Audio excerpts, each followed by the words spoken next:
Et ouais, depuis que j'ai cette 306 griffes, j'écoute des cassettes audio. Alors ce poste-là, je l'avais depuis un moment dans le garage, mais j'écoutais des musiques sur USB. Mais depuis que j'ai cette 306 griffes, ben, j'ai ressorti des cartons, des vieilles cassettes audio qu'il y avait chez mes parents. Et c'est plutôt cool de retrouver du son qu'on avait oublié. Voilà. Allez, l'épisode d'aujourd'hui va consister à remonter les tôles par chaleur que j'ai entièrement nettoyées, ça y est. Celle de gauche m'a donné du fil à retordre parce qu'elle était vraiment très encrassée.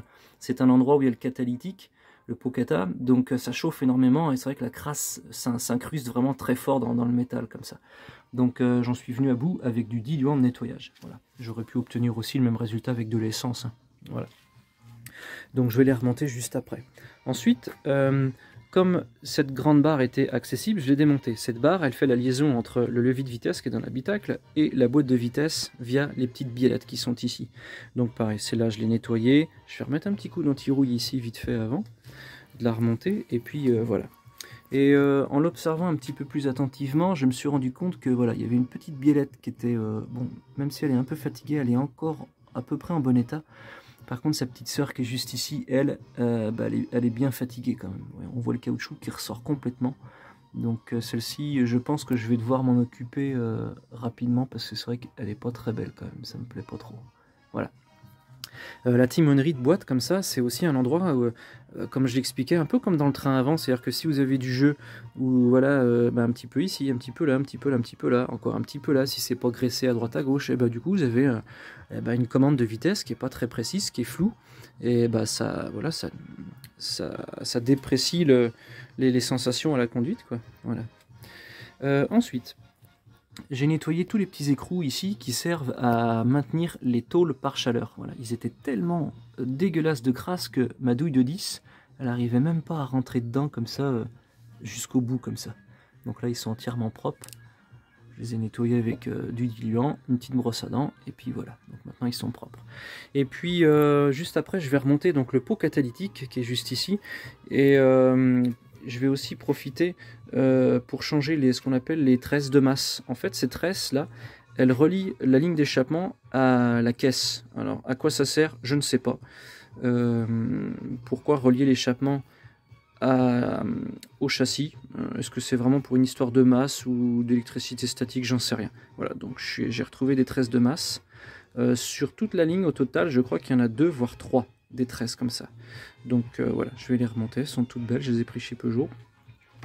On peut en trouver plein, vous allez chez Renault aussi, ils en ont, différentes largeurs, différentes longueurs, peut-être aussi dans le poids lourd, j'en sais rien. Voilà, faut pas se cantonner à l'automobile ou à Peugeot, des tresses de masse, on en trouve à peu près partout. Hein, voilà. Et écoutez, voilà, donc je vais me mettre au travail, et puis je vous reprends juste après. Allez, c'est parti. Ah, qu'est-ce qu'il faut pas faire pour YouTube? Je galère en plus parce que cette fois-ci j'ai pas mis la voiture très très haut sur les chandelles, donc c'est vrai que j'ai pas beaucoup de hauteur sous la voiture. Allez, donc je viens de remettre la timonerie avec la vis, l'écrou, machin, tout ça. Et on peut voir, c'est vrai que le dessous de la voiture il est vraiment très très très sale. Il y a cette espèce de... je pense toute la graisse des cardans, machin, tout qui a couru sous la voiture et puis qui est parti vers l'arrière. Donc tout ça, là, ce noir là, je l'enlèverai plus tard. Mais il faudra que la voiture soit sur un pont.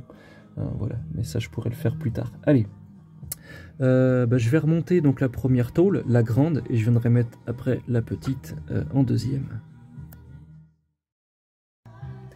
Bon voilà, plutôt pas mal. Allez, je vais mettre la deuxième qui est ici, là. C'est parti.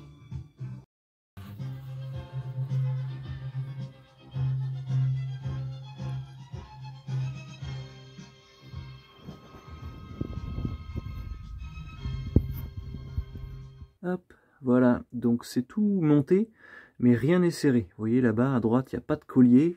Hop là, ici, les ressorts là qui maintiennent, enfin voilà, cet ensemble de petites pièces que je vous avais montré sont juste serrées. Parce que il faut que ça soit flexible, parce que mon moteur il va encore bouger, je vais devoir le pencher, je vais devoir le bouger un petit peu pour réinstaller la boîte et tout ça, donc il faut pas qu'il soit, on va dire, gêné par la rigidité, on va dire, de la ligne d'échappement. Donc il est posé comme ça, mais rien n'est fixé. Allez, je vais me relever et puis je vais passer du côté de l'établi maintenant.